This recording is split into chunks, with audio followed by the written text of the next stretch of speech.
Hey, YouTubers and friends, thank you for joining us for another Tuesday Night Hangout Live with Toledo Jess, Dano, and I. Tonight, I'm personally pretty stoked about this next guest. It's a friend from down under, our buddy from Busted Knuckles. So we're all busted knuckles out here at Flash in Your Pan. We're gonna have a really good time shooting the beep with our good pal. So don't go away. You know what I'm gonna say, huh? We'll be right back.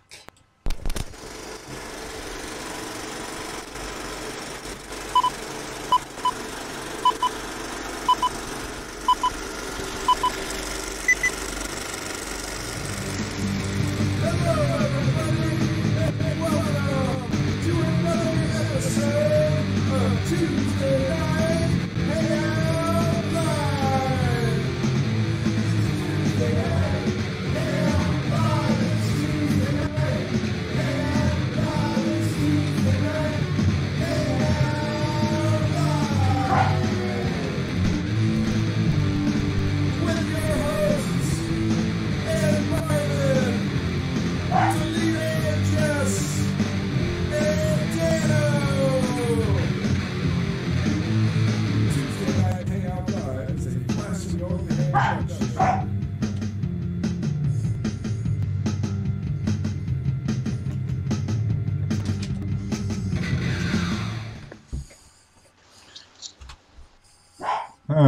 Where's Ed? Where's Waldo? Which camera do I have on? There I am. I didn't have my camera. How you doing tonight, Jesse? Dano? What's going on, buddy? Okay, how you doing? Oh, fair middling, fair middling. Can't complain. I'm actually doing all right. Had a good day at work. Hopefully YouTube will cooperate. We got something in the mail. Oh yeah? Yeah, from Good a couple of past guests. Oh, cool. Audra and Rach. See? They sent us a nice little card. A cool little saying on it. See it? Read it. Did you read it? Look at it. Hasn't gotten here yet. Ed, Dano, and Jesse. And they sent me a sticker. Don't worry, they sent one for Jesse too. Sorry, Dano. What about me? There's yours right there, buddy. Can't believe you leave me out. They like you too much, Dano, but they sent us 3 stickers, a nice card, and Very cool. we appreciate it. Jersey History Hunters. I'm gonna have to start me a sticker wall. Yeah, I hear you. You copycat. I know everybody's doing it. Who's copying who? I heard that earlier. You know. Where'd I hear that from? I wouldn't know. Everybody wants to do it. I have a whiteboard over there with a bunch of stickers on it. Oh, well, let's see. Hi, look at all the people that are here tonight. We got Professor Nez is here early. Yeah, Dan Zoller's here. Oh, Professor Nez. Hi, Peter. Yeah, Simple Coins is here. Manic Coins. Hi, Ron. Hi, Manic Coins. Sure. You do it. Yo, got your envelope in your car, girls. Yep. Yeah, Ed was just showing it. Thanks for the stickers. There's Thomas. Hey, Thomas. Oh, you do it. Welcome. Welcome, Nez Nation and Niminati in the house. Mr. Dan Zoller, how you doing tonight? Dan. Yep. Yeah, there's Manic Coins right there. Shay and... oh, look, Mr. Lodak. The great and wonderful Oz. Or And there's Bob. He's trying to back in, but you know, Oak Island's coming on. He'll be leaving for long. Yeah. Trader. And they only find wood. And I see Wendy from Williams Hotel. Oh, yeah. That means Patrick Moore has to be close by. Hi, me, she says. You do it. Is first time here? Yeah, well, I know you do it. Professor Nez, Crypto Cruising. Then earlier there was RP. Oh, where is he? Yeah, I saw that RP, not RPG. RP Prime, or I forget his name. Oh, sorry, buddy. Matthew. I might have to type it in. Luke, welcome. Oh, yeah, Mr. Duke. Luke Duke. I did see him earlier. Yeah, he was in here. So I've been having a good week. Retirement, you know, was good. I like to rub that in the head. Patrick says he don't usually stray far. Oh wait, my cat stopped. The heck. Oh, there he is, Patrick. Oh, and there he is. Not too far away from Wendy. You know, so they're probably they're probably got that short rope around his nose. Nice little ring with a rope in it. They're probably sitting on the bed where I sleep at. Yeah. The Patrick and Wendy Bed and Breakfast there in South Indianapolis, watching us on their big screen TV.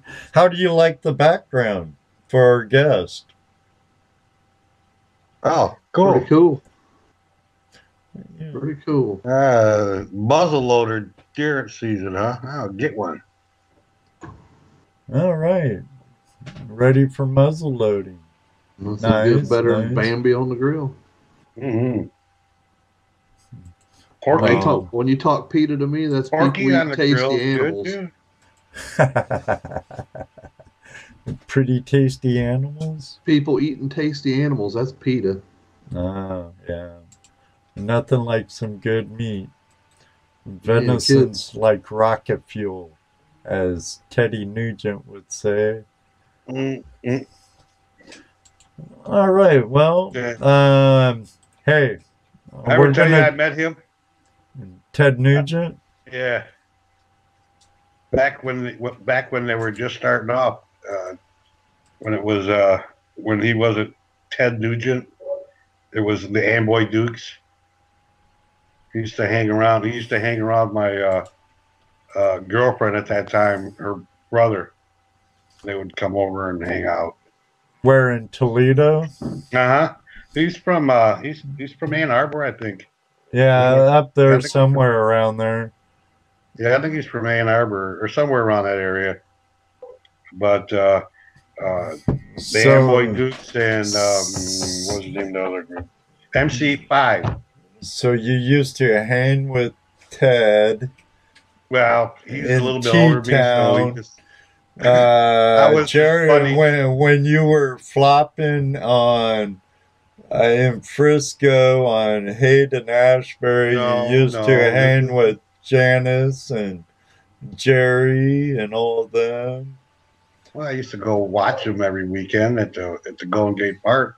They jam on the weekends at Airplane, Grateful Dead, Hot Tuna, Santana. They'd come out and they'd jam all day, Saturdays and Sundays. We just party. Carlos Santana, that'd be a good show. Oh, dude, I want to tell you. All for free. Yeah, it ain't the 60s no more, brother. That's right, Professor Nez. Sonic Boom, MC5. Check out the jams, mother, hashtag at money percent. Yeah. Like he's talking about truckers. Trucking down the road. Yeah. Yeah, we used to, I was, Ted Nugent's friend's little sister's boyfriend. So that's how much weight I carried. Hey, Jeff. Hey, Rasta. Oh, Jordy. Yeah. Foghat, too. They would show up, too. Foghat would show up.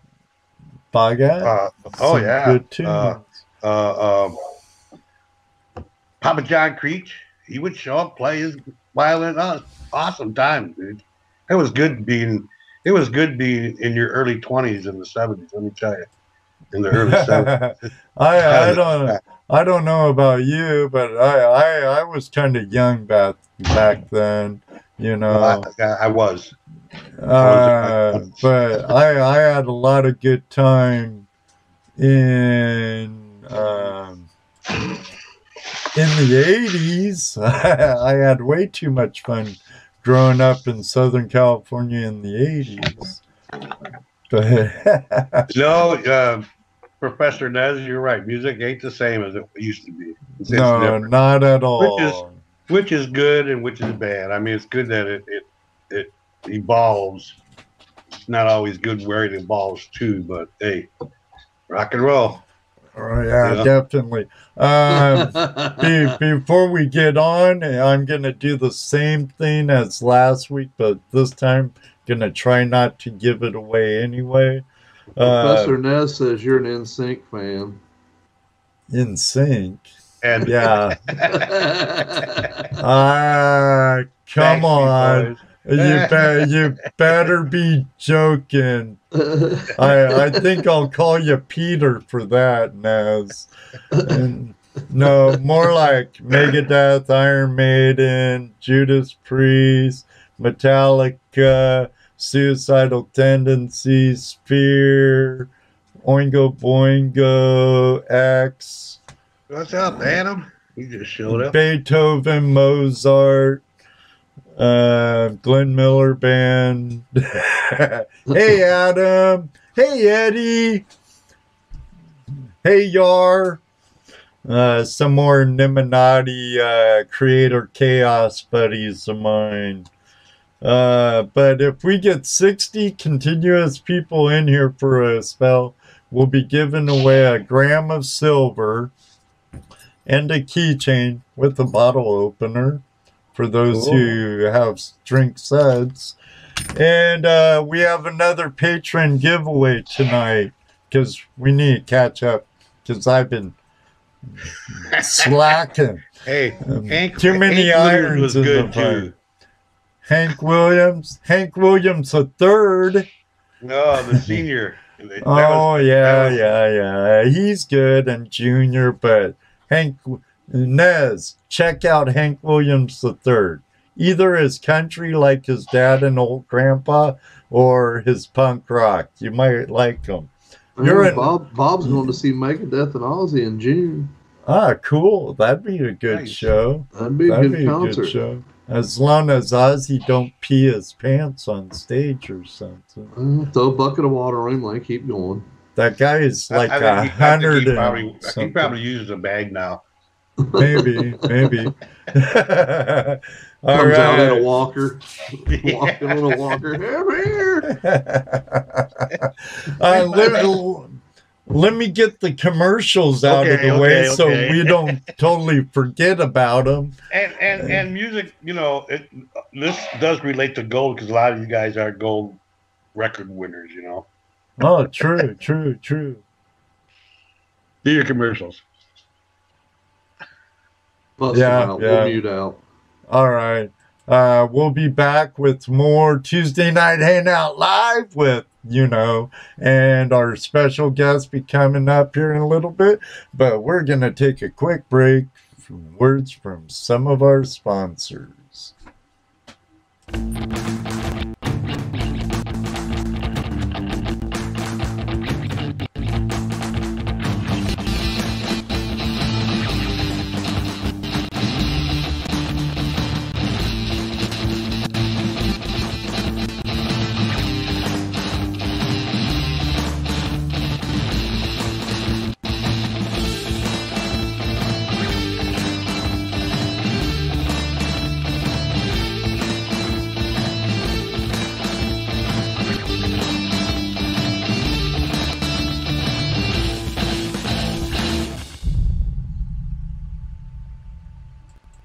Adventure, mystery, discovery.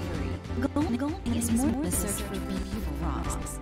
Panning is a journey that take you to amazing places all around the world. It is an experience for all ages, bringing families together, fulfilling sparks of excitement when life has grown too dull. The Gold Claw Pan makes it easier to take part in the journey than ever before. This expertly designed pan is made for any skill level and any age. All you need is this explorer's heart and the passion for it. Begin your family gold story now.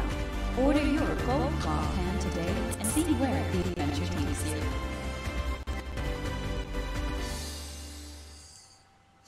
All right, we're back. Oh my goodness. Anything we need to talk about any further before we bring in our guest? We need to get our guest. He's sitting back there, relaxing, chillaxing, waiting patiently on us. Told me his hair, put a smile on. We do have a Christmas giveaway we're doing. Oh, that's true. Why don't you fill him in on that? Well, we have a giveaway we're doing, and the rules for the giveaway are in last week's show. So if you missed last week's show, you need to go back, watch that show, and follow directions on that show. We've got at this point we've got what 12. A miner's board game called Claim It. Oh yeah, no. Right. A bag of pay dirt with at least a gram of gold in it. Yeah. What else? Oh, all kinds of stuff. Yeah, we keep adding to it. So pocket sluice. Pocket sluice. Yep. By Dream Mat. Actually, this is from the Australian affiliate, isn't it? Gold Rat High Bankers in Australia. Huh. I think they're just putting that on all those. Because it says highbanker.com.au. Oh, maybe. I don't know. I'd have to ask. That's cool. Australia's AU. AU. Yeah. Hey, Wayne, Nugget Brain. Double meaning there. Yeah. Hey, Wayne. Bob Dip. Oh, yeah. So you got to watch last week's show because that's the only place you're going to hear and see the instructions on how to enter that contest. And where you have to comment for it, too. You have to comment. So you better watch the whole thing. That way you know for sure you're not missing anything. Right. It's important that you follow the directions if you want to win this prize pack. And that'll be the week before Christmas, right? The show before Christmas. Yeah, with Chris Chadwick. Right. Yes, sir. We'll be drawing that, so. Very cool. I think we're good for now. Let's bring in our guest. Absolutely. He's waiting all patient, getting all bored. Yeah. The hell are these guys talking about music and stuff? I thought I was hearing about they only said 15 minutes at the most, and it's been 25. Hey. One thing that was good, he actually used his mute button this time. Yeah, it's happened. It's happened. Yeah. Miracles never cease. It just goes. Sean follows directions well. Hey guys, how you doing, Sean? How's it going? Yeah, good. How are you? Good. Welcome to Welcome to the house of paint. I mean, the house of flash in your pan. Might be a house of pain after I'm finished on the show. Remember, family friendly. We only really have to worry about that when Prospector Josh calls. Yeah, right. Hey, he's a wild one, isn't he? Oh, yeah, but you gotta like the guy. Yeah, I love his videos. Oh, yeah. Yeah, see, your brother just showed up, James Bankley. And hey, Jimmy. How you doing, big brother? No worries. Yeah, my big brother Jim's in the house. I'm trying to get everything back. I lost everything there for a minute. Uh-oh. Wondering why you were so quiet. Yeah, I lost it all, dude. It all went down for a minute. Uh-oh. Keep him over there, buddy. Yeah. I'll hold him hostage. I'll beat his, well, you know. Beep. Yeah, beep. You hear me choking somebody, I'll mute my mic, okay? All right. So, Sean, why don't you fill us in on who you are, what you do, why you do it, and all that good stuff. Make your stuff that you haven't told anybody, secret stuff. No. Secret stuff. I got some secret spots, but I don't know if I can tell anyone. I've got a few people that watch me videos, and they locals from the area, so they're all over me. No need to talk about any no-tell-'em creeks. It's over yonder. Yeah. There's no gold in New South Wales, Victoria. No. I go up to Queensland to get mine. I thought you went to out by the Barrier Reef, way on the west side, or up in the Northern Territory. Don't tell anyone. I fly to Papua New Guinea and get my gold. There's no gold in Australia. Nah, none at all. Just like there's none in Utah, huh, Jared? Nope, no, none in Utah. Yeah, no, what got me into prospecting was I used to go out fishing. That's what I used to do, just for a bit of fun and that. And I just got tired of sitting on the side of the river, not getting bites, coming home disappointed, nothing. And then I went out to I think it was a local Aussie disposal store, and seen a gold pan, and I was like, oh yeah, I've been watching that gold rush on TV. I might go up to Adelong and just try my luck. And I went up there one day after a few weeks of owning this gold pan, and I went up there, and basically my very first pan I got a nice, I think it was 0.15 of a gram picker. Nice. My first pan. And that was it. I was hooked. I was like, you're kidding me. Is that how chunky it is here? And it was just like luck of the draw where I chose to dig this one day, and it's my first pan, got me hyped up, and I spent days going back just panning, and it just one thing led to another. It's like I need a sluice, so I'd buy a sluice, and before I knew it, I didn't even realise I had gold fever, and I just can't stop myself now. So now, do you fish at all anymore? Hey? Do you fish at all anymore? Do I what? Sorry? Do you fish anymore? Oh, fish? Nah, not at all. I don't even pick up a fishing rod anymore. It's funny because I've done the same thing. I used to go, especially here in Ohio, here where I live in Toledo, we're up on Lake Erie, so walleye and perch, Lake Erie perch, right? Awesome fish. And I go every year, get my limit for the year, try to anyways. But since I started doing this, I haven't even gotten a fishing license. And I've always had a fishing license. I've been fishing, but not like I usually do. I used to tear it up. Now it's whenever I get a chance to get out. Yeah. And half the time where we prospect, we just took a fishing pole. We could fish right there. Yeah. And we don't. And we don't. I've thought about packing a fishing rod in the back of the car and just when I'm bored, just flick a lure here and there. But once I get to miss spot, it's like just tunnel vision. I'm just head down, bum up, and just trying to get as much as I can in a short amount of time. The only way you're going to catch a fish is if you happen to shovel them up. Yeah. Better luck with crawdads with that, huh? I find myself like, I think you guys call them crawfish over there. Crawdads. Little yabbies, little fishing bait, sort of little yabbies things. They're all through our rivers and creeks and all that. Well, I've tried a few times to do a couple of sniping videos, and I thought, oh, this is pretty cool. And before you know it, you spot a little yabby on the bottom of the bank, bottom of the creek floor, and you're like, oh, I'll swim down, I'll catch him. He looks easy. You'll pick him up, and then you'll spot another one. You spend about 3 hours just hand fishing for fishing bait, really. And then you're like, geez, I didn't even bring a fishing rod. Like, oh, well, so you'll let them go again, and it's sort of, I get easily distracted.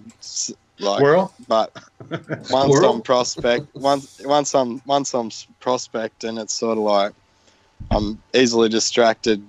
As soon as someone's talking to me, it's like I don't even hear them. I'm just focused in on what I'm doing and just thinking like my goal fever's kicking in. It's like, oh God, there's got to be a nugget in this crevice here, and I'll just. I'm watching the chat.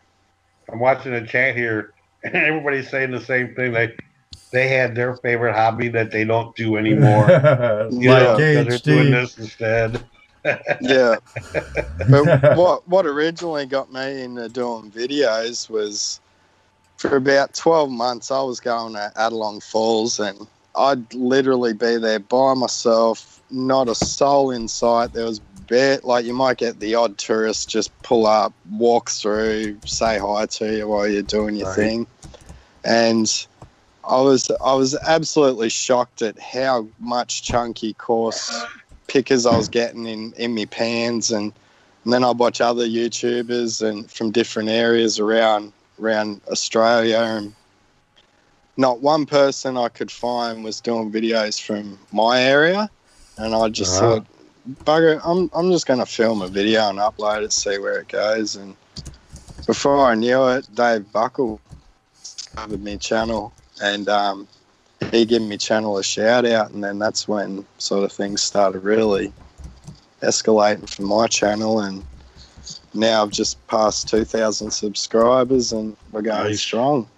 Nice. Yeah. Nice. It's good.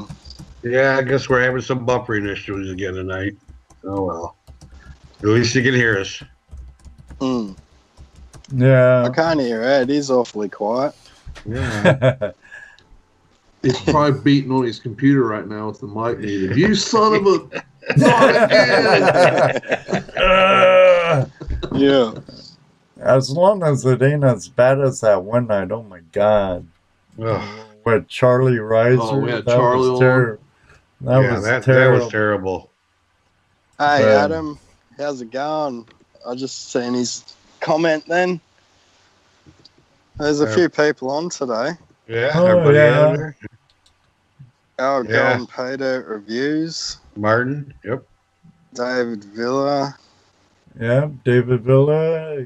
HD Shovel Ed. Yeah, he's a guy we met over the summer. Yeah, we met him at the Gold Show. Yeah. Yeah, he's he comments on a few of my videos. He's sweet. I've had a few combos with him. Cool. Yeah, he's a nice guy. Suck those fish up in the dredge. Unfortunately, dredges aren't legal in Australia. Sweet Prospecting and Mining. I don't think I've seen you before. Welcome. Who's that? Sweet Prospecting and Mining. Welcome. Well, I don't know, but there's Rasta Man Ralph. How you doing, buddy? Yeah. They're probably mostly working at them. That's probably why the Aussies are probably not so much on today. It's Well, yeah, mostly it's a work Wednesday day for morning. Them, You're self-employed and a YouTube sensation, a YouTube star, so you can make your own hours. yeah, that's it. Work 5 days and sort of have a week off if I want. It's good. It's fun. But it is a bit of a hassle in its own sense too, just trying to keep that consistent work ahead of me. Oh yeah. Been there. Yeah. That's why I work for someone else now, a lot less headaches. But we talked about that earlier. Yeah, I've been seriously considering just working for someone else, so they just do all the bookwork and saves me a lot of time and effort. Saves you a lot of headache. Yeah, collecting money and doing bids and coming home from work to work more till midnight or something. Yeah. You know, they both have their ups and downs anyway, so. Yeah, that's it. Just gotta find that perfect, happy work-life sort of medium.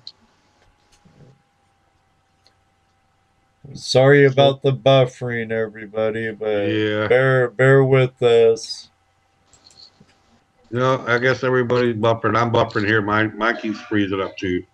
No, super buffering. Well, yeah, mine is froze up. It's been froze up for a few now. Yeah, I've already refreshed a couple times. But, you know, unfortunately, they're not here to see us, just hear us. Yeah. So, yeah, as long as they can hear us and everything, the sound's good. Yeah, I care mostly about that because we just turned it. Welcome to Tuesday Night Hangout Live podcast. Yep. radio, whatever we can flow with the flow. So I'll ask them. Sean, you've heard of Nugget Brains Challenge, right? Oh, wait a minute. Yeah, I did it. Yeah, he did it. He did it, didn't you? Yeah, I did it, but how many times did we cycle? I end up. I don't see. I did mine. I didn't have an actual gold nugget, so I just did a gram of like alluvial gold. Just weighed up a gram and just necked it. And so I was I was pooping sparkles. I bet that was a glittery one.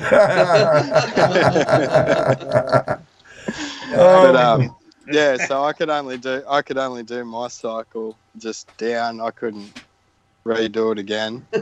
But no, I guess not. But I can honestly say, if you're a believer in it, I reckon it works. It definitely brought me some good luck. Oh, cool. Right on. Now I just eat all the gold I find. Keep it all right. Save it for later. Yeah. I got a bucket out the back. I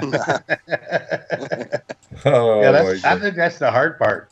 Recanning it, classifying it. Yeah. I don't know. Maybe David Buckle will call in. Yeah, hopefully. Old Dave. I love him. He's funny, old Dave. Oh, he's hilarious. He's I want to get down that way and do a bit of prospecting with him when I can afford to. So yeah, he's fun. That'd be a good video to do. If and when I make it to Oz, I'm definitely heading over to Tasland. So hook up with the Buckle if he'll have me. Yeah, that's another thing. Yeah. Oh, Dave, he's pretty friendly. He'll take on anyone. Yeah, he seems to be. I mean, the times he's been on here and called in and stuff, he's always been a lot of fun. You know, yeah, So I haven't met him in person, but we've spoken on the phone a few times. I'd class him as a mate now, and he's just comes across as one of those people. He'd give you the shirt off his own back, just you know what I mean, sort of. Just absolutely top bloke. He's had us laughing many times. Same with that Red Dog. He's awesome too. I talked to old Red Dog quite a bit. Anthony seems like a really cool guy. Yeah. Yeah, I wouldn't mind meeting Andrew too. He seems really cool too. Yeah. I've never met anyone as knowledgeable as that guy. He's on the ball. Like a lot of my prospecting comes down to me watching a lot of Andrew's videos and Gary from Two Toes. Oh yeah. I'm trying to get him on the show. He's very knowledgeable. Reminds me, Jesse. Yeah. You need to make sure you're here when Adam rolls through and stays here for a road break so he can get his crevice tool. Yeah, I want to come up and visit when he comes. Yeah, I will be there. Yeah, I've learned so much from like those two guys and Jeff Williams. Like just like a lot of Jeff's earlier videos he was doing where he was specialising in the hitting the creeks and sluicing and panning and all that sort of stuff. There's sort of the main videos I honed in on and hone my skill in on. But I got to say, Gary from Two Toes, he was the main guy that sort of opened my eyes to crevicing and all that sort of stuff. Like before I'd try and just like shovel in, like hit the inside part of a bend and hit the gravels and I'd get gold, but it just wasn't worth the amount of effort I put into to get that amount. And then I got on to Gary's channel and I just watching him, like he's absolute gold guru, that guy. I reckon he's like a lot of my prospecting's all just me. Everything I've learned from watching his videos, I've just applied it here in Australia in my area. What's cool is the way he explains stuff. That's he explains why he's there, why he's doing it the way he's doing it, and then when you go out yourself, you go, oh, okay, this is what he was talking about. Let me try here, and you do a little bit better. But sort of like I've gone from sluicing, like running sluices, high bankers,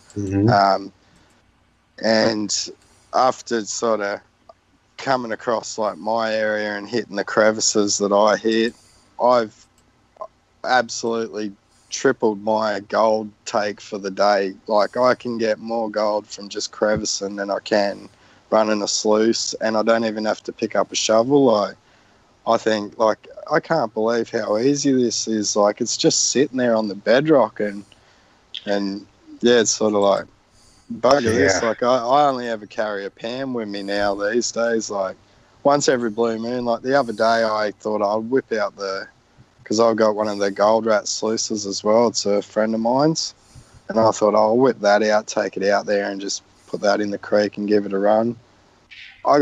I did absolutely terrible. Like I was thinking, fuck, I'm not even going to do a video today because that's not even worthy of doing anything. Like, but sort of like I think I've just been too spoiled. Like I'm hitting prime areas that haven't been hit for probably 100 years since the old timers were there, and it's like I'm just getting the stuff they've missed, and they missed a hell of a lot of gold, or they blew a lot out the back of their sluices and that. But they were looking for the bigger stuff anyways.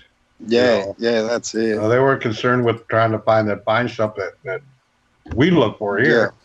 But that fine stuff, like to me, that like there's still decent chunky pickers. Like just the other day, I was just like working a bit of an area where I've been like yabby pumping the bedrock in the last few videos, and I'm still walking along looking on the ground just where the water sort of washed a fresh bit of bedrock, and I look down, there's a little picker there. I'm like, oh, what? How did I miss that? And I've been there like 5-6 times, and I've gone over it repeatedly, just thinking, there's nothing left on here, and I'm still pulling up chunky gold, and I'm like, shit, maybe it's worth getting a high banker in or something and mass running it. But just where I prospect, like, you got sort of vertical hills either side of the creek, so, and once you walk down with all your equipment, do a day of shoveling, you don't want to carry that back up that hill. That's always the hardest part,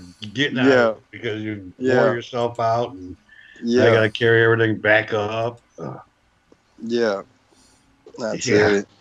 Yeah, right, and slop buckets of gold. Yeah. Sure.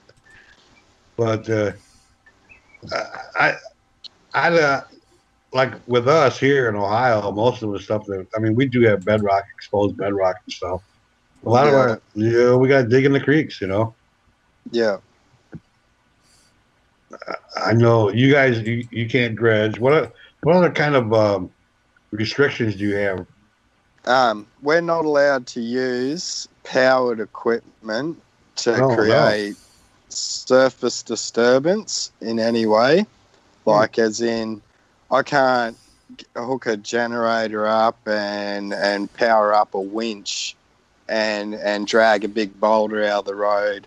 I can't dredge. It's basically, if you got a gold pan and a river sluice, you're pretty well safe. High banking in my area is a little bit of a grey area. Like, some people say you're allowed to do it, other people say, oh, no, that's highly illegal. For example, I did a video where I used a vacuum cleaner and I just went along and just got the loose gravel, just fine bits of sand off the top of the bedrock. Didn't create no surface disturbance. So the way I look at it, I may have bent the law a little bit, but I didn't break the law. I've used it to my advantage, I feel, and I got a fairly decent gold tally for a small patch of ground that I vacuumed. So but pretty much any power equipment, huh? Yeah, pretty much. But then, because of that video, and I was using a generator to power a vacuum, that got a fair bit of hate from a few people. And sort of, they're like, oh, that's illegal, you're not allowed to do that, that's a surface disturbance. But sort of, where's the line drawn where it says, like, you're creating a surface disturbance, or you're not creating a surface disturbance? I'm having a little bit of problem with that term, surface disturbance. Yeah. I mean, just walking on the surface disturbs it. Exactly. I mean, if you're talking that, so the fact that you may clean up a little bit of even a couple inches of gravel on some bedrock, I mean, that's a surface disturbance. Yeah, so it is. The next time it floods through, then it will be fixed. Yeah. The whole surface has been disturbed again.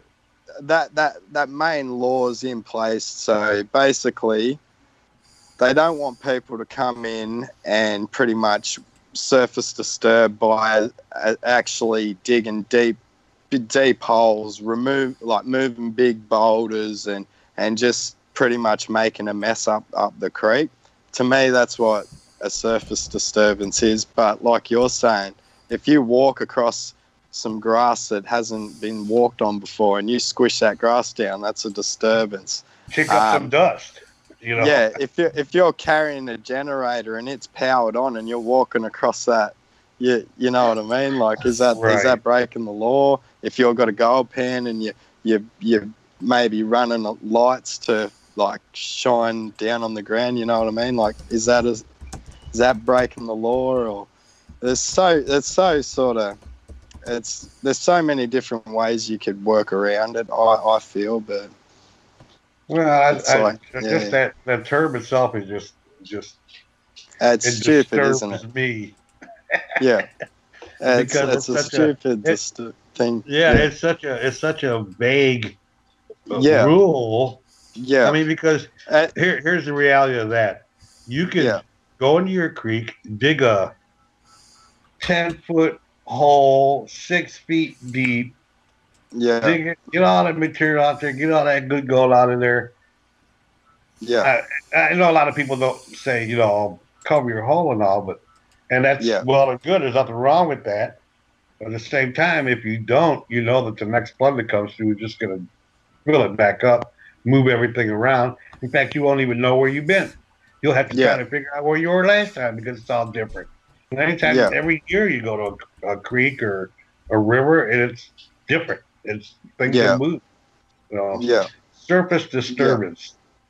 Yeah. See, me going in with just a shovel, like me vacuuming that bedrock, I didn't sort of penetrate through the bedrock. I didn't break any bedrock away. I just cleaned that. So yeah, I did do a surface disturbance, but technically, like if someone wanted to, like if the authorities wanted to chase me up over it, I would dispute it. I'd just say, mate, like to me, a surface disturbance is I use mechanical operations or a machine, battery operated, whatever, to move stuff or dig holes. Like, yeah, I know.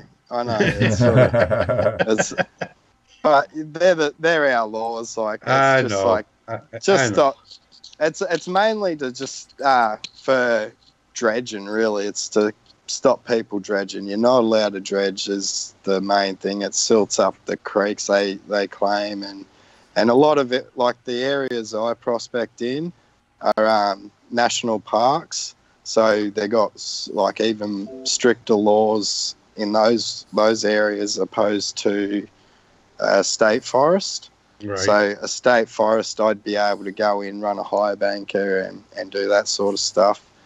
In a national park, you're only limited to just pans and like river sluices, and that's pretty well it. And the laws are, if you dig a deep hole or whatever, you have to fill it in before you leave. But yeah, it's sort of like different. Like I got one spot I go, which is a state forest, and I got other areas that I go that are national parks.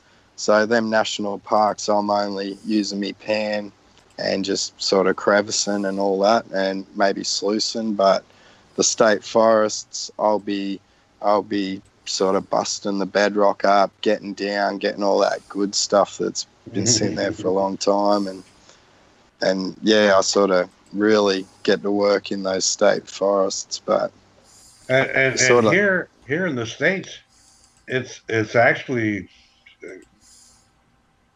I don't want to say worse, but it's pretty restrictive depending on where you're at. From state to state, the laws are different. The requirements are different. The rules are different. Like you look at a place like where we are here in Ohio, we're allowed to dredge up to 4-inch dredges. Yeah. Of course, our gold here is all fly poop. So, not all of it. No, geez. There's fly poop everywhere, Jesse. Oh, I know, but what I'm saying, get a dredge up for my area. But what I'm saying is, in Ohio, for the most part, that's what we look for. You go out west to California, Nevada, and those areas. Well, they're still able to find lots of chunky gold. We find some. It's not that we don't have it; it's just not as plentiful as it is in other places. So, and it's more restrictive out there. So every state has its own law. Yeah. So it's really hard for us to move from one place to another. Like if let's go to Virginia. Go to Virginia now. It's a whole different set of laws you got to follow. Yeah. Not very. It's just a lot of different laws. So that's another thing that bothers me. Yeah. So here in New South Wales, we've apparently there's people going around that comment and say you need a prospector's license or a prospector's permit for New South Wales, and there's people that say you don't need one for New South Wales. It's sort of like a grey area. I've tried to chase up a prospector's licence for New South Wales and cannot find anything related to even put me in the right direction to get a prospector's permit or whatever for New South Wales. But every time I look it up, it's always coming up with a Victoria's miner's right prospector's permit, which is valid for 10 years. So in Victoria, you can't prospect unless you have like this little piece of paper that says you've registered and you've paid your fee and whatever. So that's sort of a Victorian law. But then New South Wales, like, it's like some people are saying they have the prospectors permits and other people say you don't need one for New South Wales. But me personally, I've tried looking them up and I can't find anything for New South Wales. Well, if there's no law that says you got to have one, I guess you don't need one then, right? Yeah, that's it. That like, means, if I can't find anything, there you go. You don't need one. Right. Yeah. If it's no law against it, then it's there's nothing that says you can't. But no? I have noticed, like, in my area, opposed to, say, where Vogus Prospecting is, his area is, like, more prospectors, like, state. Like, there's a lot of prospectors in Victoria because of the Golden Triangle, a lot of metal detector enthusiasts and whatnot.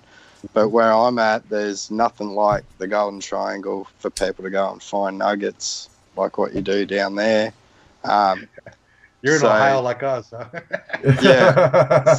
So down there, they've made laws to account for like that prospecting in the Golden Triangle, and they've like written out their laws a bit differently to what the New South Wales laws are. But up here, it's like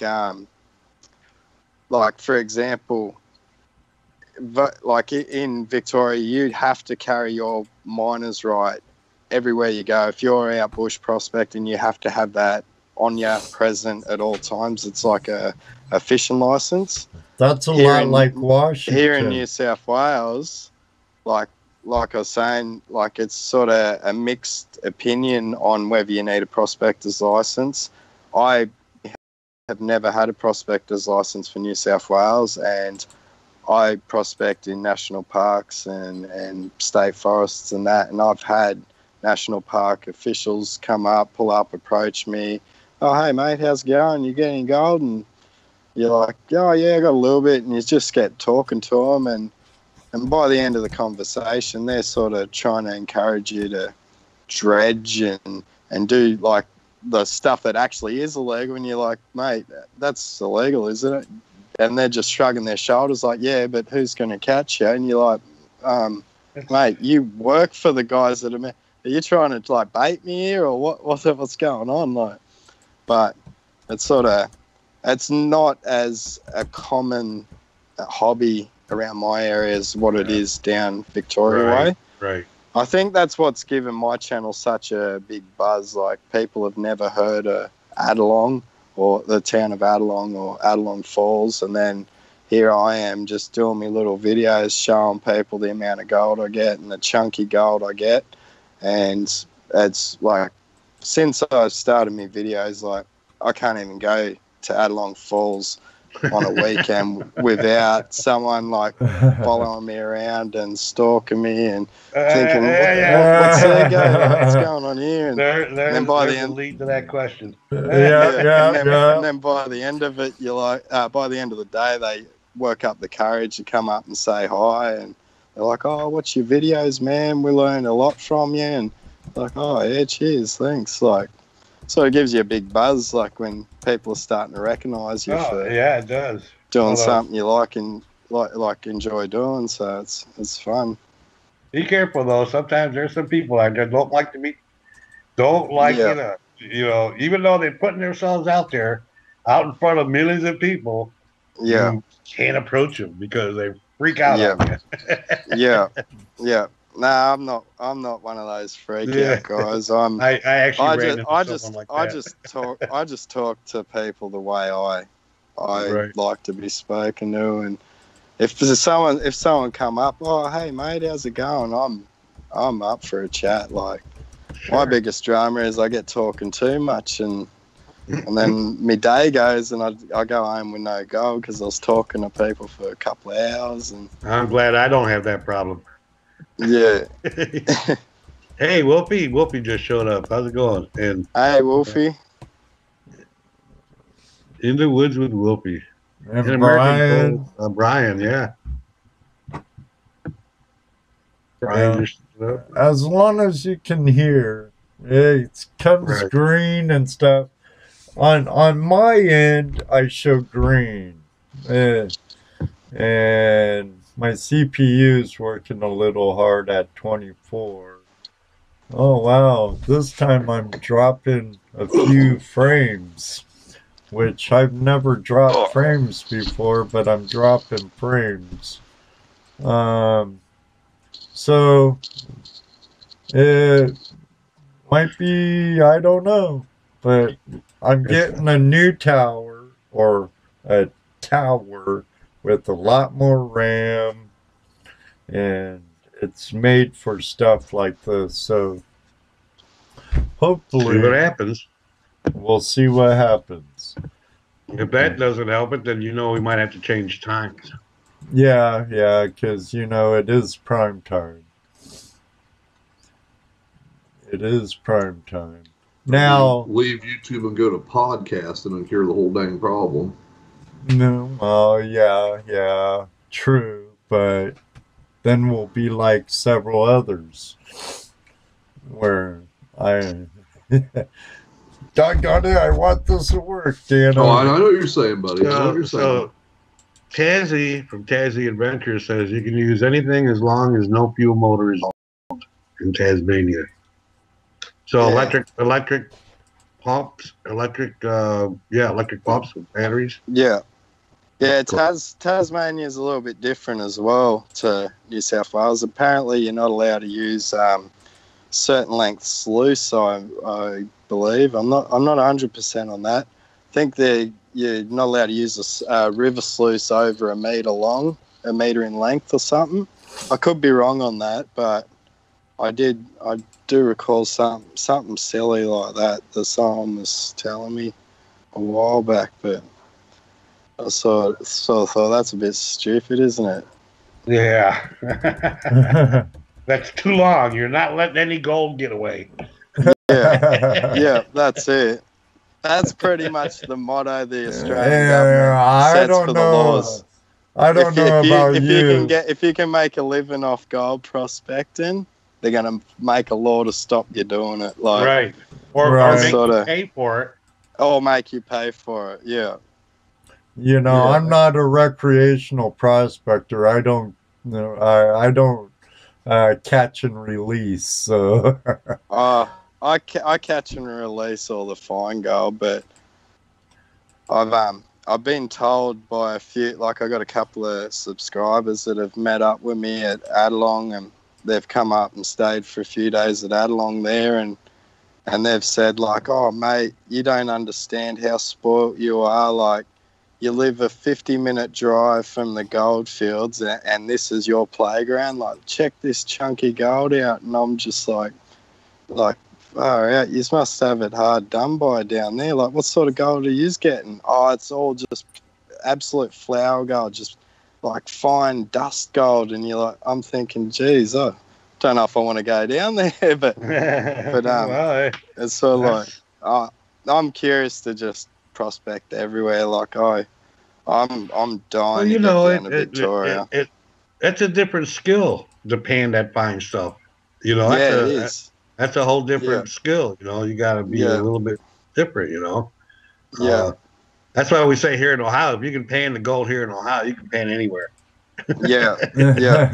So, like at Adelong Falls, like the actual falls part, there, like you got the old ruins that I usually show in my videos. Well, up around the bend, like there's old stamp mill sites all the way upstream. You just keep walking upstream, you'll just see old concrete platforms where they used to have the old stampers set up.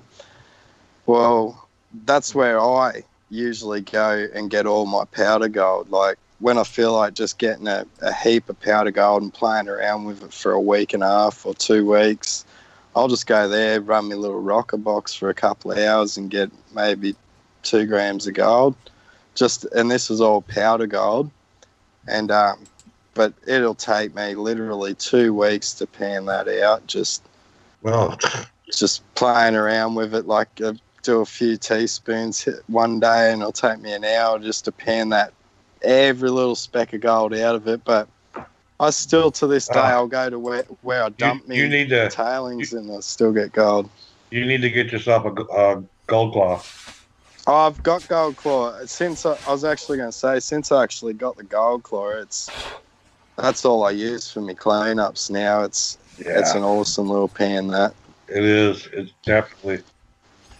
Definitely. That's what I use for my cleanups, especially when I got a lot of black sands.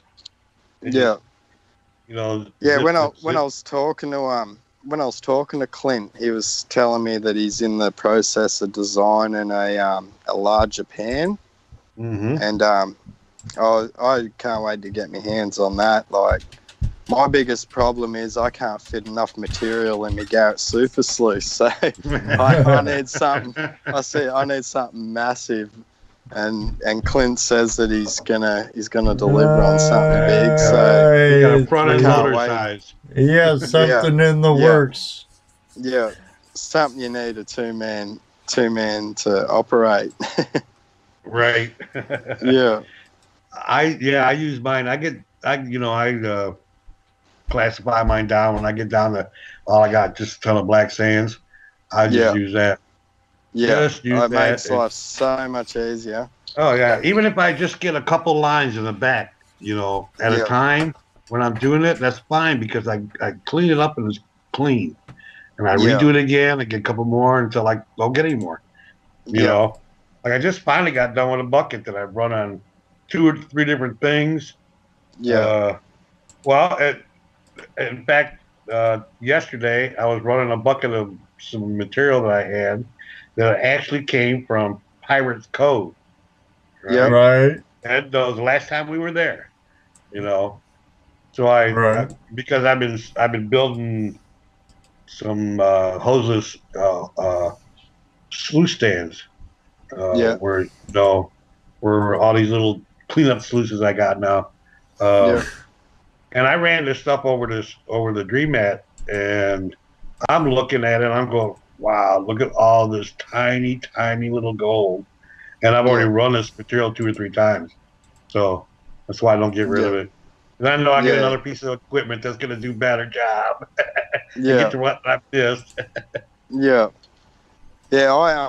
I've been waiting for the weather to warm up because I've been dying to go sniping with the gold claw pan because it's a fully submersible pan. Right. You use it completely underwater. Why can't you just go down, scoop your material up, pan it out while you're underwater, and then see what you get and keep going? Like that's my theory with it. I'm dying to give that a go and just see how it performs. Klint said you can do that, sit in a dredge hole or whatever and do a sample. See if you're still on the gold while you're down there. You have to come up and up it. Hey, Ray Russo, how you doing tonight, buddy? Since Pioneer Paulie's been doing his the scuba diving videos, sniping for gold with his scuba gear.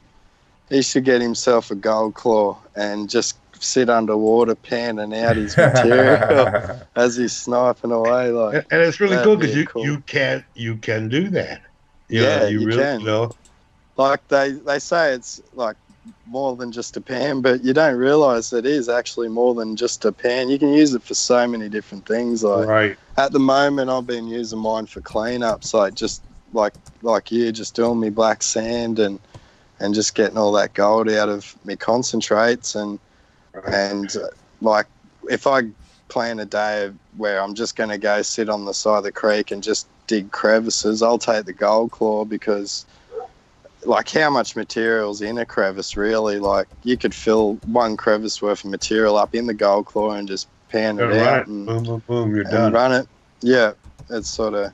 And if you got a big crevice, it just breaks your day up where you're not just sitting there digging, filling a super sluice up for an hour and a half, trying to get every bit of material out. You sort of fill it up, pan a bit down. Right. Oh yeah, I'm getting gold. Go back, do it again, and sort of. I enjoy the gold claws. I love them. They're awesome little units, but he needs the big pan. I definitely got to say that though. I need the massive ones. I thought it was already going to be out. Last time we talked to him, I thought he was really close to putting it in production. Yeah, right. I'm going to check his website out and just see if he's got any on the market yet. Because, yeah, that's what I've been waiting for. I haven't heard anything lately since we saw him last. We just saw him, what, last month, 2 months ago? October.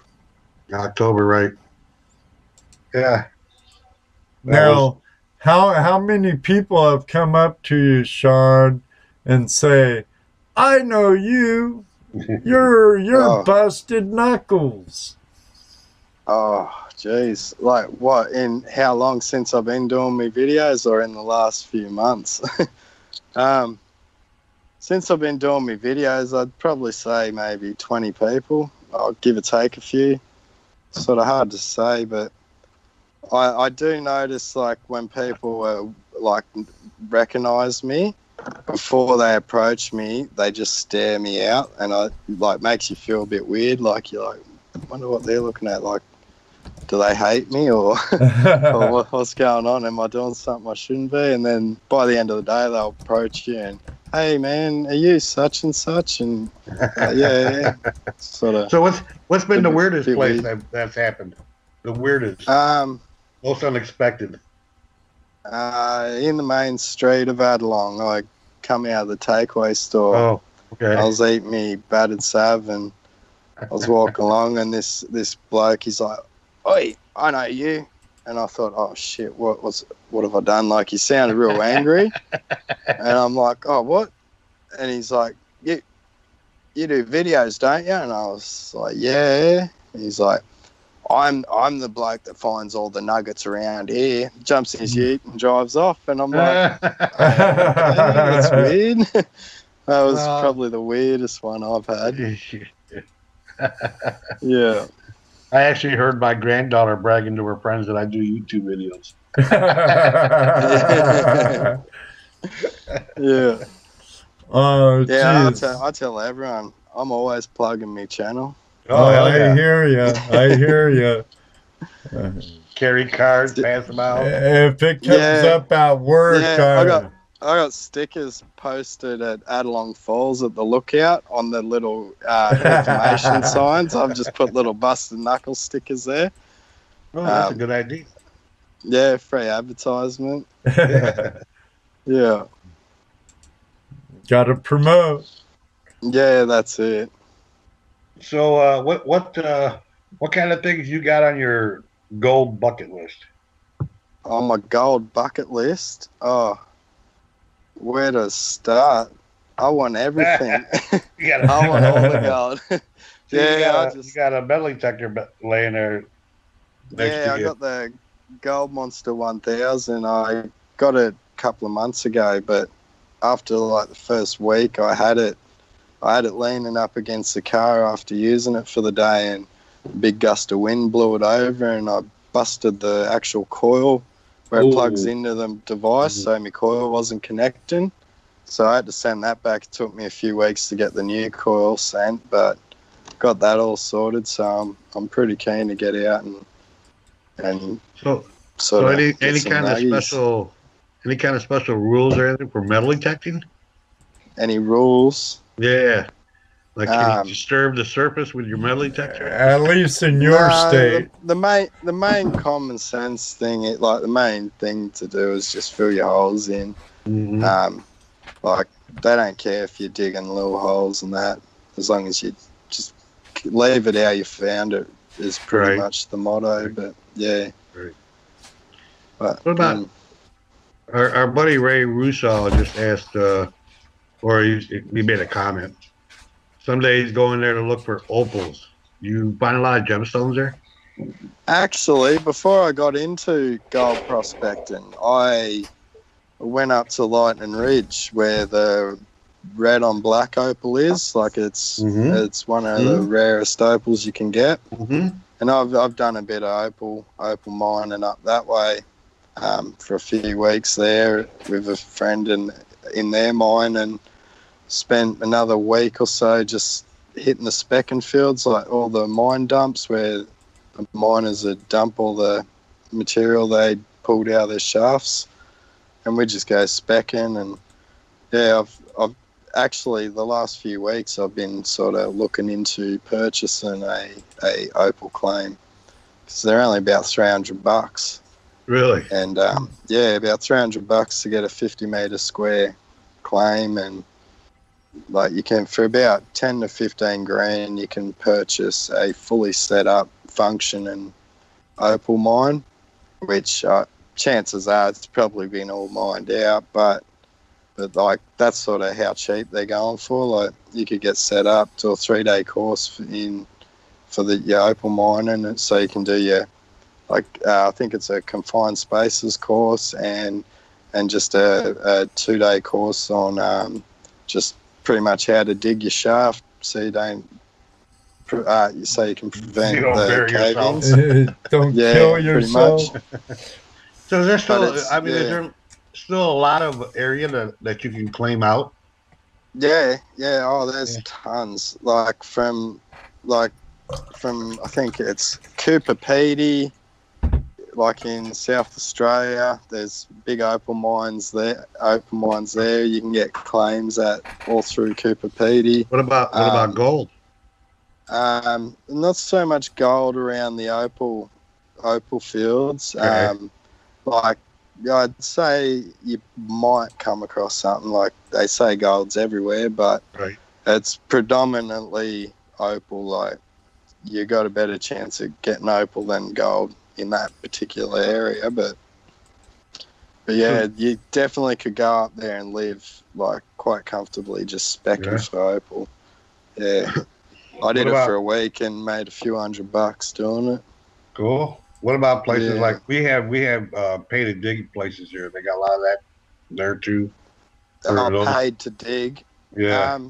No, not so much paid to dig. It's just like where I particularly went was Grawin, which is about an hour and a half from Lightning Ridge, and it's just remote. It's just a little pub in the middle of the bush, and just people live in caravans around there. They're just all opal miners, and all those blokes during the day, they'll just go down underground and mine their claims and whatever, but they'll fill their ore buckets up and load their truck up with whatever they're sort of sifted through. And that's because what they're doing, they're looking for the bigger specimens, the bigger pieces of opal.